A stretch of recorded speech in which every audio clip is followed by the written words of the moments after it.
Dear students, हमने 4 lectures complete किए हैं जिसमें वाटर सॉफ्टनिंग में लास्ट मेथड हमने डिस्कस किया था रिवर्स ऑस्मोसिस एंड उसके एडवांटेजेस। तो थ्योरी का पार्ट कंप्लीट हो चुका है। अब हम प्रॉब्लम्स पे आते हैं कि हार्डनेस ऑफ वाटर पे कौन कौन सी कितने टाइप के प्रॉब्लम्स हो सकते हैं, उसको हार्डनेस कैसे कैलकुलेट करेंगे, जो हमारे क्वेश्चंस आते हैं एग्जामिनेशन में उस पॉइंट ऑफ व्यू से। तो हमें बेसिकली कुछ पहले हार्डनेस निकालने के लिए फार्मूले याद रखने पड़ेंगे, तो उसमें से हम डिस्कस करते हैं प्रॉब्लम्स ऑन हार्डनेस। तो पहला फार्मूला इसमें होगा कन्वर्जन फैक्टर। प्रॉब्लम्स इसमें बहुत ही सिंपल होती है अगर थोड़ा सा अंडरस्टैंडिंग हम कर लें तो। कन्वर्जन फैक्टर देखने में बड़ी होंगी लेकिन समझ में आ गई तो कुछ भी नहीं है। कन्वर्जन फैक्टर यहाँ पर जो हम हार्डनेस निकालेंगे वाटर की, वो सब किसके टर्म में निकालेंगे? In terms of CaCO3 calcium carbonate के टर्म में निकालेंगे। और कैल्शियम कार्बोनेट का मोलर मास जो होगा वो होगा 100। ठीक है, तो कन्वर्जन फैक्टर पहला फार्मूला है 100 by molar mass of hardness causing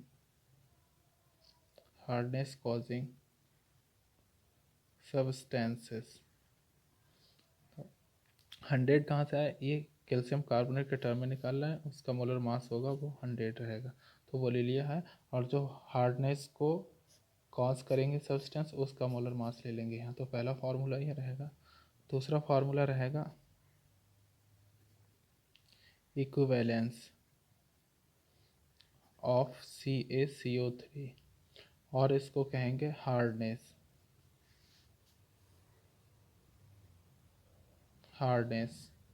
of CaCO3।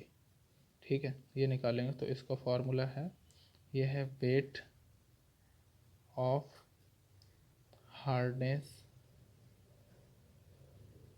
Causing substance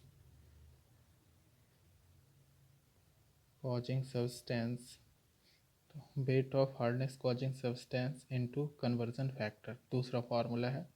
और तीसरा फार्मूला होगा, इन्हीं को अगर हम कंबाइन कर लें, कन्वर्जन फैक्टर की वैल्यू को यहाँ पे रखते हैं, तो ये हो जाएगा आपका 100 by molar mass into hardness of causing substance. ठीक है, तीसरा फार्मूला ये हो जाएगा। तो ये तो इन दोनों से बन ही जाएगा। तो हम थर्ड फार्मूला जो होगा मेन, उसको बात करते हैं, वो है लाइम रिक्वायरमेंट। अब क्वेश्चन में पूछता है कि कितनी लाइम की रिक्वायरमेंट होगी वाटर सॉफ्ट करने में। तो लाइम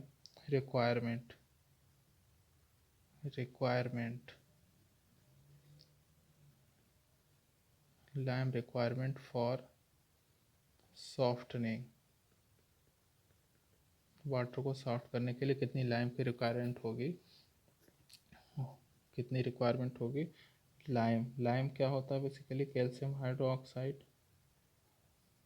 इसका मोलर मास 74 निकाल लेंगे एंड डिवाइडेड बाय 100। एंड यहाँ पर जो लाइम की रिक्वायरमेंट होगी वो किस किस में ज़रूरत पड़ेगी हमें? टेम्परेरी परमानेंट हार्डनेस के लिए। तो टेम्परेरी के लिए कौन से रिस्पॉन्सिबल कॉन्स्टिट्यूंट्स हैं? एक तो कैल्शियम रिस्पॉन्सिबल है हार्डनेस के लिए, प्लस मैग्नीशियम भी रिस्पॉन्सिबल है। तो मैग्नीशियम के 2 टाइम्स ले लेंगे वैल्यू। टेम्परेरी हार्डनेस के लिए जो मैग्नीशियम रिस्पॉन्सिबल होगा उसकी वैल्यू हम यहाँ पे 2 टाइम्स लेंगे। टेम्परेरी हार्डनेस के लिए मैग्नीशियम रिस्पॉन्सिबल होगा, उसकी 2 टाइम्स वैल्यू ले लेंगे, ये ध्यान रखना है। प्लस परमानेंट में अगर मैग्नीशियम है रिस्पॉन्सिबल तो मैग्नीशियम ले लेंगे। अदर मेटल हैं जैसे Fe, वो ले लेंगे, या Al3+ ये ले लेंगे, या प्लस CO2 है उसे ले लेंगे, या प्लस H+ है। H+ कहाँ से आएगा? HCl से या H2SO4 से, इसको ले लेंगे। या बाइकार्बोनेट HCO3- इसकी दी हुई वैल्यू, वो जो वैल्यू दी वो लगाएंगे, जो नहीं है उसको इग्नोर कर देंगे, -0 लगा देंगे। माइनस इसकी वैल्यू को सब्सट्रैक्ट करेंगे, ये ध्यान रखना, NaLO2 into into volume of water, कितना वाटर सॉफ्ट करना है, इंटू 100 बटे परसेंटेज प्योरिटी, कितना प्योर आपने लिया है, क्या है, लाइम कितना प्योर लिया है ये, ठीक है। तो ये हो जाएगा। यहाँ पे बेसिकली ध्यान रखना है कैल्शियम मैग्नीशियम का। तो टेम्परेरी हार्डनेस किसके लिए, कौन कौन से, HCO3 ये रिस्पॉन्सिबल है, मैग्नीशियम MgHCO3 होल ट्वाइस। तो ये टेम्परेरी हार्डनेस के इनकी वैल्यू दी हुई है, तो यहाँ पर कैल्शियम के लगाएंगे, इसकी दी हुई है तो यहाँ लगाएंगे, वो 2 टाइम्स लगा देंगे। और परमानेंट के केस में कैल्शियम का क्या होगा, कैल्शियम क्लोराइड हो सकता है, या कैल्शियम सल्फेट हो सकता है, या मैग्नीशियम क्लोराइड हो सकता है, या मैग्नीशियम सल्फेट हो सकता है। अगर ये के टर्म में दी हुई वैल्यू तो परमानेंट होगी, तो परमानेंट की वैल्यू यहाँ लगाएंगे मैग्नीशियम की, तब यहाँ लगाएंगे। परमानेंट इसकी दी हुई होगी तो यहाँ लगाएंगे परमानेंट के टर्म में। कैल्शियम की वैल्यू ये ध्यान रखेंगे, ये वैल्यू इसमें लाइम में कैलकुलेट करने के लिए परमानेंट में यूज़ नहीं करते हैं, ये एक इम्पॉर्टेंट है, ठीक है। फोर्थ फार्मूला हमें याद रखना पड़ेगा इसी तरह से। फोर्थ फार्मूला है सोडा रिक्वायरमेंट।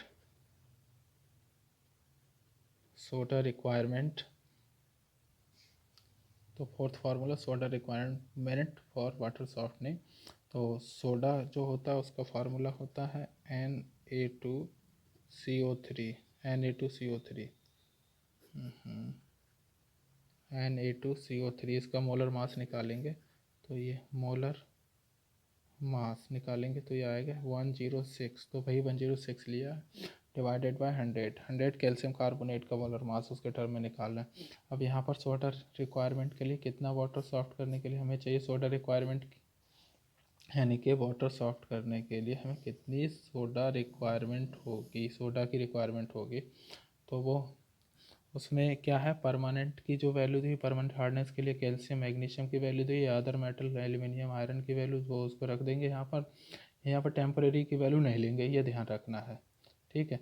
यहाँ पर हम कैल्शियम की परमानेंट की नहीं लेंगे, यहाँ पर टेम्परेरी कैल्शियम मैग्नीशियम के लेंगे, यहाँ परमानेंट कैल्शियम की नहीं लेंगे, यहाँ पर हम टेम्परेरी किसी की नहीं लेंगे, केवल परमानेंट की लेंगे, ठीक है। तो परमानेंट कैल्शियम आयंस की वजह से जो हार्डनेस होगी, मैग्नीशियम आयंस की वजह से परमानेंट हार्डनेस होगी, एल्यूमिनियम आयरन की वजह से हार्डनेस होगी, प्लस H प्लस होंगे HCl से या H2SO4 से। इसी तरह से आपका HCO3 माइनस होगा, इसको सब्सट्रैक्ट कर देंगे यहाँ पर, ये देखा सब्सट्रैक्ट किया हमने, इसमें देखा सब्सट्रैक्ट किया, बाकी इधर सेम रहेगा, जो ऊपर वाले फार्मूले में है वही यहाँ सेम रहेगा।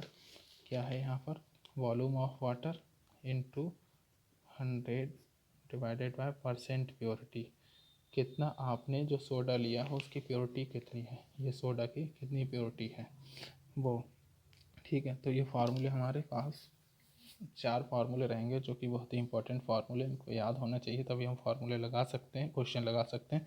तो अगला क्वेश्चन हम लगाते हैं इसमें। तो क्वेश्चन हम देखते हैं, पहला क्वेश्चन हमारा कि कैलकुलेट, सामने रखा हुआ है आपके, calculate the temporary and permanent hardness of sample water is analyzed as तो ये है MgHCO3 होल ट्वाइस, इसकी वैल्यू दी हुई है 7.3 मिलीग्राम्स पर लीटर, ये दी हुई है CaHCO3 whole twice equals to 16.2 milligrams per litre MgCl2। तो ये है पहला question, calculate the temporary and permanent hardness of water sample that is analyzed as MgHCO3 whole twice equals to 7.3 milligrams, CaHCO3 equals to 16.2 milligrams per liter, MgCl2 equals to 9.5 milligrams per liter, CaSO4 ये है 13.6 milligrams per liter।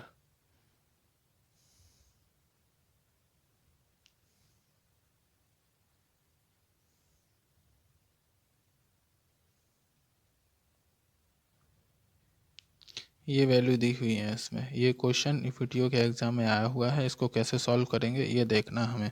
हमें पहले एक table बनानी पड़ेगी, उसको देखते हैं कैसे टेबल बना के इसको सॉल्व करेंगे। तो ये टेबल है, इसकी दी हुई है यहाँ पर।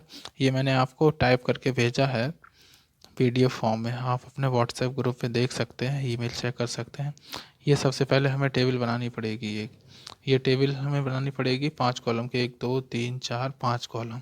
इसको 5 कॉलम को जो जो हार्डनेस कॉजिंग सब्सटेंस हैं क्वेश्चन में, उनको हम यहाँ लिख लेंगे।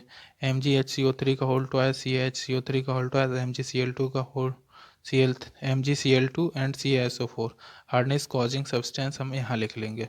इनका हम क्या जो वैल्यू दी हुई है वो लिख लेंगे, wait of hardness causing substance की इन ppm में। तो इसकी वैल्यू दी हुई है 7.3 क्वेश्चन में, वो लिख ली। ये वैल्यू दी हुई है इसकी 16.2, इसकी वैल्यू 9.5, इसकी 13.6, ये वैल्यू लिख ली।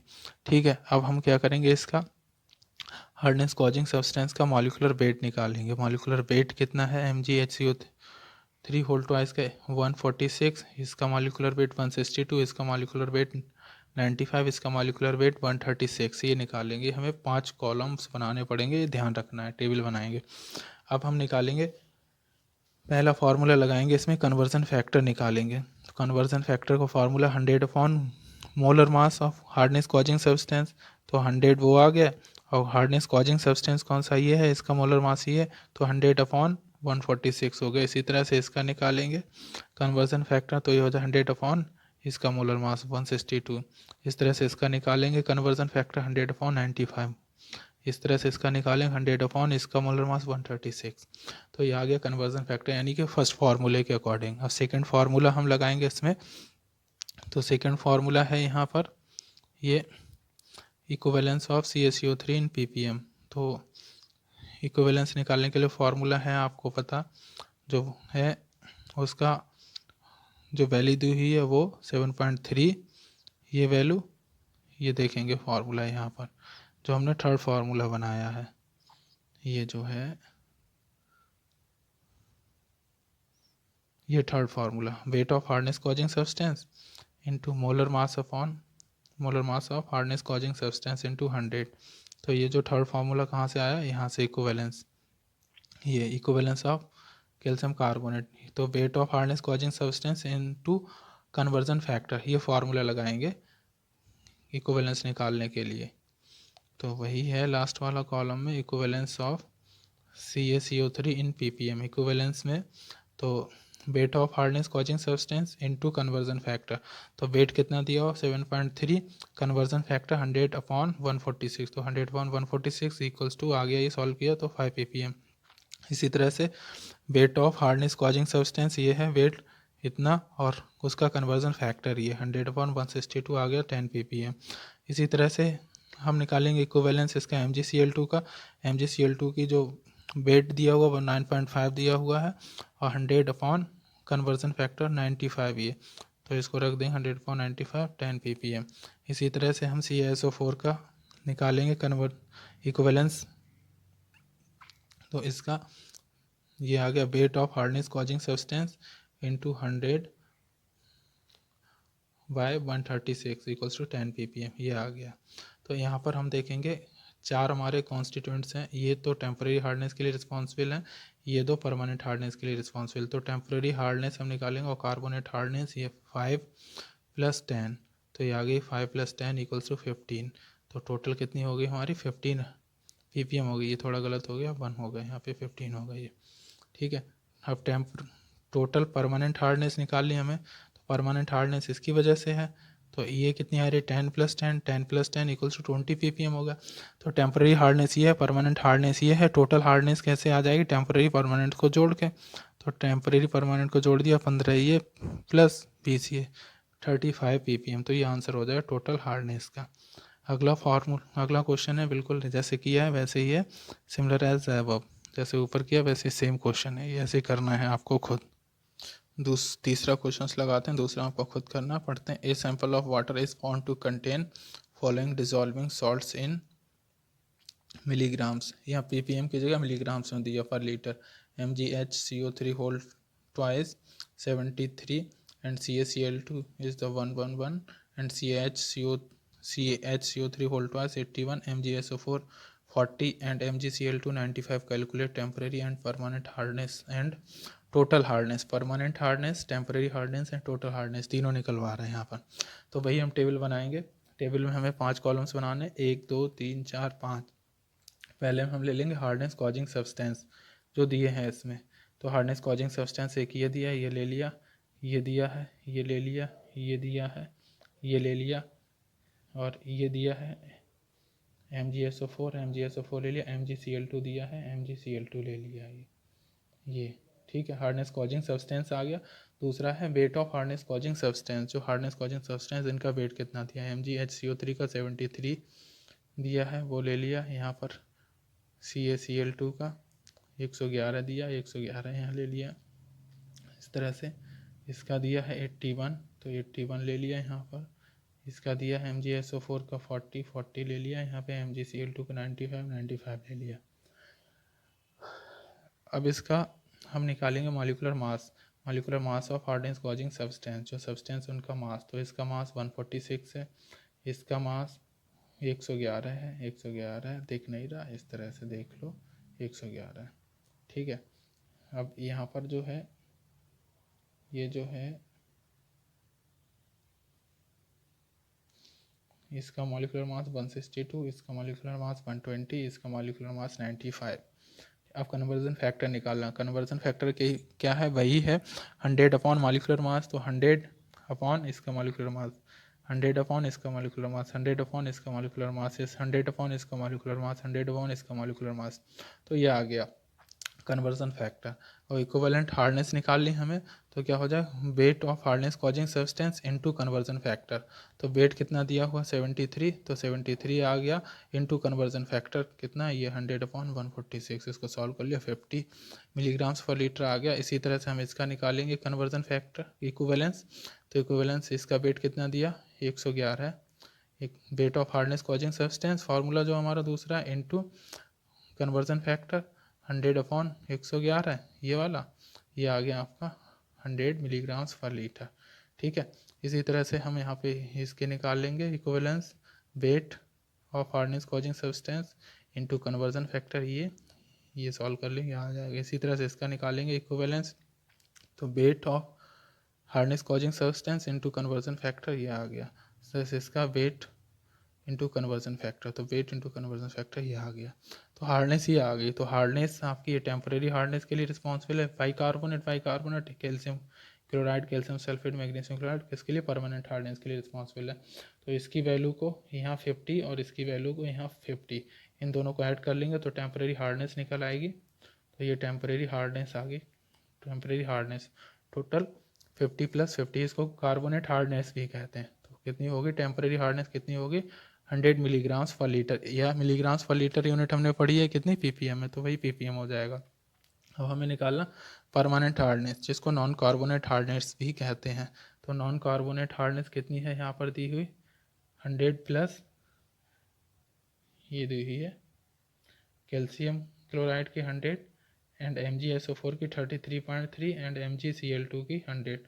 तो 100 ये और 33.3 ये तीनों को जोड़ लेंगे तो ये आ जाएगी 100।